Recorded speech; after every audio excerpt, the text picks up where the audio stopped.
കഴിഞ്ഞ പാഠത്തിൽ നമ്മൾ സ്പേസിംഗ് ആണ് പഠിച്ചത്, പാരഗ്രാഫ് സ്പേസിംഗ്. എന്നാൽ സ്പേസിംഗ് വീണ്ടും പല ലെവലുകളിലുള്ള സ്പേസിങ്ങുകളുണ്ട്. അക്ഷരങ്ങൾ തമ്മിലുള്ള ഗ്യാപ്പ്, വാക്കുകൾ തമ്മിലുള്ള ഗ്യാപ്പ്, വരികൾ തമ്മിലുള്ള ഗ്യാപ്പ്, അതുപോലെയുള്ള ഗ്യാപ്പുകളാണ് നമ്മൾ അടുത്തതായിട്ട് പഠിക്കുന്നത്.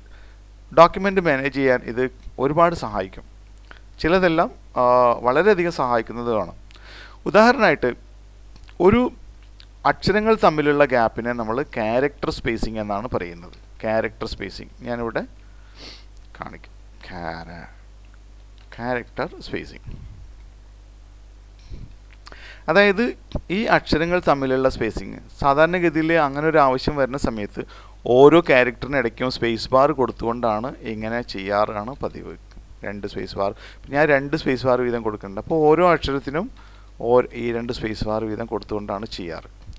എന്നാൽ ഇത് ഒഴിവാക്കാവുന്നതാണ്. നമുക്ക് ആ സ്പേസിങ് കിട്ടുന്നതിന് ഇത് ഒഴിവാക്കിക്കൊണ്ടുള്ള ക്യാരക്ടർ സ്പേസിങ് എങ്ങനെയാണ് ചെയ്യാൻ നോക്കാം. നോർമൽ ഡോക്യുമെൻറ്റേഷൻ്റെ ഭാഗമായിട്ട് ഇത് വരുന്നില്ല എങ്കിൽ കൂടി വല്ല ഡിസൈനിങ് സംഗതികളുമായി ബന്ധപ്പെട്ടൊരു ഡോക്യുമെൻറ്റേഷൻ വരികയാണെങ്കിൽ ഇത് ഉപയോഗപ്പെടുത്താം. എങ്ങനെയാണ് ക്യാരക്ടർ സ്പേസിങ് കൊടുക്കാം? ക്യാരക്ടർ സ്പേസിങ് കൊടുക്കേണ്ട ആവശ്യമായിട്ടുള്ള ടെക്സ്റ്റ് സെലക്ട് ചെയ്യുക. ഇപ്പോൾ നമുക്ക് ഇവിടെ ഈ കേസിൽ ഈ ക്യാരക്ടേഴ്സ് തമ്മിലുള്ള സ്പേസിങ് ഒരു ലെഫ്റ്റ് മാർജിൻ മുതൽ റൈറ്റ് മാർജിൻ വരെയാണ് വേണ്ടതെങ്കിൽ, അവയെ ഈവണായിട്ട് ഡിസ്ട്രിബ്യൂട്ട് ചെയ്തിരിക്കുകയാണ് വേണ്ടതെങ്കിൽ തീർച്ചയായിട്ടും അത് സെലക്ട് ചെയ്യുക. അല്ലെങ്കിൽ സെലക്ട് ചെയ്തില്ലെങ്കിലും വെറുതെ ലൊക്കേറ്റ് ചെയ്തതിന് ശേഷം കീബോർഡിൽ Ctrl+J പ്രസ് ചെയ്ത് നോക്കുക. Ctrl+J പ്രസ് ചെയ്തിട്ട് വന്നില്ലെങ്കിൽ Shift+Ctrl+J പ്രസ് ചെയ്യുക. കണ്ടോ, ഇപ്പോൾ ഇവിടെ ആ ക്യാരക്ടേഴ്സ് ഇവിടെ നോട്ടിട്ട് ഇവിടം വരെ അഡ്ജസ്റ്റ് ചെയ്തിരിക്കുന്നതായിട്ട് കാണാൻ പറ്റും. ഇനി ഇതിനെ അഡ്ജസ്റ്റ് ചെയ്യാം, ഇനിയും അഡ്ജസ്റ്റ് ചെയ്യാനായിട്ട് സാധിക്കും. ഇപ്പോൾ ഇവിടെ ലെഫ്റ്റ് മാർജിൻ മുതൽ റൈറ്റ് മാർജിൻ വരെയുള്ള ഭാഗത്തേക്ക് മുഴുവനായിട്ട് സ്പേസിങ് ചെയ്തിരിക്കുന്നത്.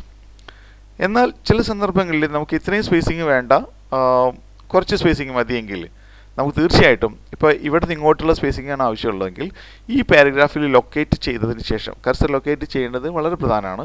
ലൊക്കേറ്റ് ചെയ്തതിന് ശേഷം റൂളറിലെ റൈറ്റ് ഇൻഡൻറ്റ് എന്ന് പറഞ്ഞിട്ടുള്ള ഈ ടാബിനെ സെലക്ട് ചെയ്തുകൊണ്ട് ആവശ്യാനുസരണം ലൊക്കേറ്റ് ചെയ്യുക. സോ അവിടെ അതിനകത്ത് അവ സ്പേസിംഗ് കറക്റ്റ് ചെയ്ത് വരുന്നതാണ്. കണ്ടോ, ആവശ്യാനുസരണം കറക്റ്റ് ചെയ്യാവുന്നതാണ്. കണ്ടോ, നമുക്ക് ആവശ്യാനുസരണം കൂട്ടുകയും കുറയ്ക്കുകയൊക്കെ ആവാം. ഇനി ഇത് സെൻട്രലൈസ് ചെയ്യാനായിട്ട് തീർച്ചയായിട്ടും സെൻട്രലൈസ് ചെയ്യണമെന്നുണ്ടെങ്കിലോ ആവശ്യാനുസരണം 2 ഭാഗത്തും കറക്റ്റ് ചെയ്യുക. ഇവിടെ കറക്റ്റ് ചെയ്യുക, അതുപോലെ തന്നെ ഇവിടെ പിടിക്കുക. ഈ കാണുന്നത് ഇതിനെ ലെഫ്റ്റ് ഇൻഡൻറ്റ് എന്ന് പറയും. അതിനെ തുല്യമായ അകലത്തിൽ ലൊക്കേറ്റ് ചെയ്യുക. സോ ദാറ്റ് അത് ക്യാരക്ടർ സ്പേസിങ് കറക്റ്റായിട്ട് ലഭിക്കുന്നതായിട്ട് കാണാൻ പറ്റും. ഇതാണ് ഒരു രീതി. വളരെ ലളിതമായ രീതിയിൽ നമുക്ക് ഇങ്ങനെ ക്യാരക്ടർ സ്പേസിങ് ചെയ്യാൻ പറ്റും. എന്നാൽ ഇത് കൂടാതെയുള്ള മറ്റൊരു രീതി കൂടി നമുക്ക് ഇതിനായിട്ട് സംബന്ധിയായിട്ട് പഠിക്കാം. ഇവിടെ നമുക്ക് എന്ത് വേണ്ട, അഡ്ജസ്റ്റ്മെൻറ്റ്സ്, Ctrl+Shift+F പ്രസ് ചെയ്യാതെ Shift+Ctrl+F എന്ന് പറയുന്നത് ഫോഴ്സ്ഡ് ജസ്റ്റിഫിക്കേഷൻ എന്നുള്ളതിൻ്റെ കീ കമാൻഡാണ്. ഫോഴ്സ്ഡ് ജസ്റ്റിഫിക്കേഷൻ ഞാനിവിടെ എഴുതാം. ഫോഴ്സ്ഡ് ജസ്റ്റിഫിക്കേഷൻ ആണ് ഇവിടെ നമ്മൾ നടത്തുന്നത്. ഫോഴ്സ്ഡ് ജസ്റ്റിഫിക്കേഷൻ ആണ്. അതിൻ്റെ കീബോർഡ് കമാൻഡാണ് Ctrl+Shift+J. സാധാരണ ജസ്റ്റിഫിക്കേഷന് Ctrl+J ആണ്. ഫോഴ്സ്ഡ് ജസ്റ്റിഫിക്കേഷൻ നടത്തുമ്പോൾ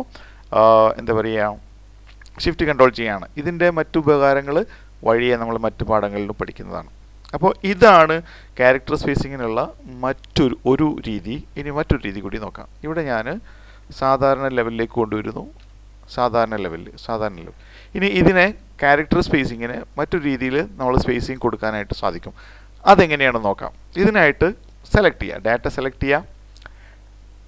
ശേഷം കീബോർഡിൽ Ctrl+D എന്ന് പ്രസ് ചെയ്യുക.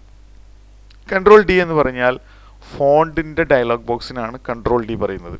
അല്ലെങ്കിൽ ഇവിടെ ഈ കാണുന്ന ഭാഗത്ത്, ഈ കാണുന്ന ഈ മൂലയിൽ ക്ലിക്ക് ചെയ്യുക.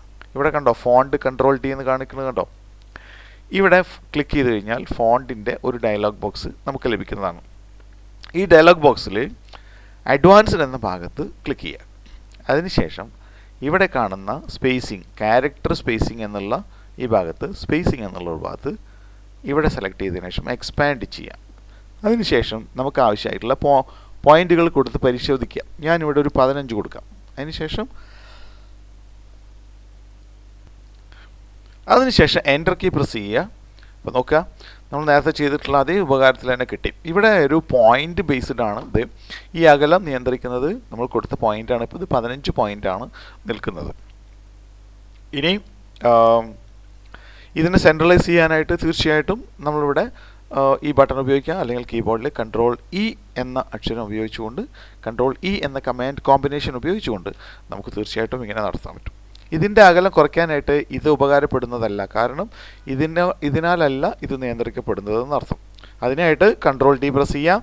അതിനുശേഷം എക്സ്പാൻഡഡ് എന്നുള്ളതിൻ്റെ ഈ പോയിന്റ്, എക്സ്പാൻഡഡ് ബൈ 15 പോയിന്റ് എന്നുള്ളത് കുറയ്ക്കുകയോ കൂട്ടുകയോ ചെയ്യാം. കൂട്ടുമ്പോൾ വീണ്ടും തീർച്ചയായിട്ടും അതിൻ്റെ ഇഫക്റ്റീവായിട്ടുള്ള ലഭിക്കുന്നു. 10 കൊടുത്തതിന് ശേഷം എൻ്റർ പ്രസ് ചെയ്യുന്നു, ഓട്ടോമാറ്റിക്കായിട്ട് അതിൻ്റെ സ്പേസിംഗ് കുറയുന്നു. ഇതാണ് ക്യാരക്ടർ സ്പേസിംഗ്.